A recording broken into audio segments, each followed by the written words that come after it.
କିଛି ଲୋକ ବାହ୍ୟରେ ବହୁତ ସୁନ୍ଦର କିନ୍ତୁ ହୃଦୟରେ ବିଷାକ୍ତ। ଏକୁଟିଆ ରହିବା ତୁମକୁ ସେତିକି ଦୁଃଖ ଦେବ ନାହିଁ ଯେତିକି ତୁମେ ଜଣେ ଭୁଲ ବ୍ୟକ୍ତିଙ୍କ ସହିତ ରହିକି ପାଇଥାଅ। ଭୁଲ କରି ନିଜକୁ ସଠିକ୍ ପ୍ରମାଣିତ କରିବା ସେତିକି କଷ୍ଟ ନୁହେଁ ଯେତିକି ଠିକ୍ରେ ଥାଇ ନିଜକୁ ଠିକ୍ ବୋଲି ପ୍ରମାଣିତ କରିବା। ପ୍ରେମରେ ରହିବା ଅପେକ୍ଷା କାହା ସହିତ ସବୁବେଳେ ରହିବାର ନିଶା ଅଧିକ ବିପଜ୍ଜନକ ଅଟେ।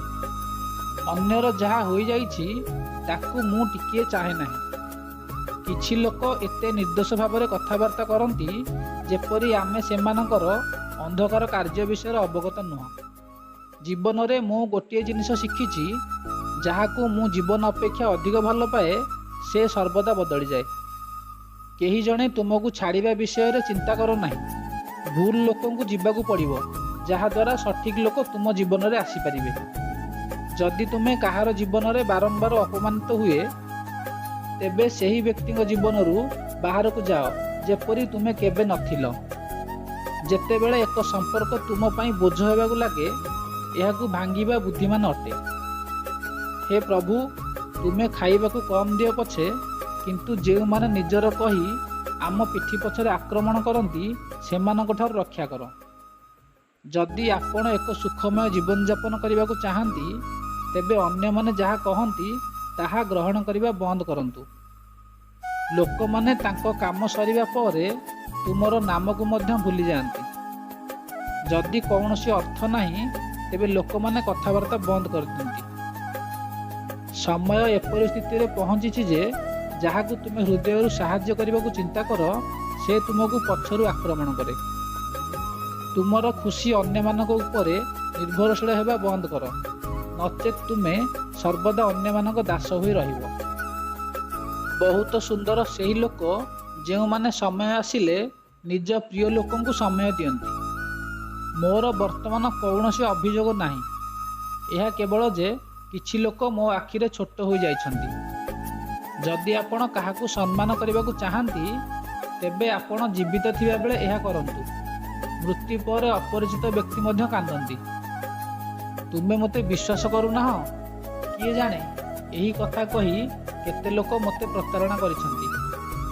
ଯେଉଁ ବ୍ୟକ୍ତି ସମସ୍ତଙ୍କର ସୁଖ ଚାହାନ୍ତି, ସବୁବେଳେ ଭଲ ଭାବନ୍ତି ଏବଂ ସମସ୍ତଙ୍କ ଯତ୍ନ ନିଅନ୍ତି, ମୁଁ ଜାଣେ ନାହିଁ କାହିଁକି ସେହି ବ୍ୟକ୍ତି ଜୀବନରେ ସବୁବେଳେ ଏକୁଟିଆ ରୁହେ। ଯେଉଁ ବ୍ୟକ୍ତି ତାଙ୍କ ଯନ୍ତ୍ରଣା ବାଣ୍ଟନ୍ତି ନାହିଁ, ଏହାର ଅର୍ଥ ନୁହେଁ ଯେ ତାଙ୍କ ଜୀବନରେ ସବୁକିଛି ଭଲ ଅଟେ। ସେହି ବ୍ୟକ୍ତି ନିଜ ଯନ୍ତ୍ରଣାକୁ ଭିତରେ ଲୁଚାଇ ଜୀବନ ବଞ୍ଚିବାକୁ ପସନ୍ଦ କରନ୍ତି, କାରଣ ସେ ଜାଣନ୍ତି ଏଠାରେ କେହି ତାଙ୍କୁ ସମର୍ଥନ କରନ୍ତି ନାହିଁ। ଯେତେବେଳେ ତୁମେ ନିଜ ଅପେକ୍ଷା କାହାକୁ ଅଧିକ ଭଲ ପାଅ, ତେଣୁ ତୁମେ ଏତେ ଶସ୍ତା ହୋଇଯାଅ ଯେ ଏହା ସେମାନଙ୍କ ପାଇଁ ମୁକ୍ତ ମନେ ହୁଏ। ଏହା ଅତ୍ୟଧିକ। ବର୍ତ୍ତମାନ ଆମର ନିଜ ଲୋକମାନେ ଆମକୁ ପ୍ରତାରଣା କରନ୍ତି ଏବଂ ଅପରିଚିତ ବ୍ୟକ୍ତିମାନେ ଆମକୁ ସାନ୍ତ୍ୱନା ଦିଅନ୍ତି। ତୁମେ ଯନ୍ତ୍ରଣାରେ ମରିଯାଅ କିମ୍ବା ଦୁଃଖରେ ପାଗଳ ହୁଅ, ଗୋଟିଏ କଥା ମନେ ରଖ, କାହାର ପାଦରେ ପଡ଼ି ପ୍ରେମ ମାଗନ୍ତୁ ନାହିଁ। ହେ ହୃଦୟ, କାହାଠାରୁ ଏତେ ଆଶା କର ନାହିଁ। ଏଠାରେ ସମସ୍ତଙ୍କର ନିଜସ୍ୱ ଜଗତ ଅଛି। ଯେଉଁମାନେ ତୁମର ସଠିକ୍ ଶବ୍ଦକୁ ଭୁଲ ବ୍ୟାଖ୍ୟା କରନ୍ତି, ସେମାନଙ୍କୁ ବୁଝାଇବାକୁ ଚେଷ୍ଟା କରି ତୁମର ସମୟ ନଷ୍ଟ କରିବା ତୁମର ମୂର୍ଖତା।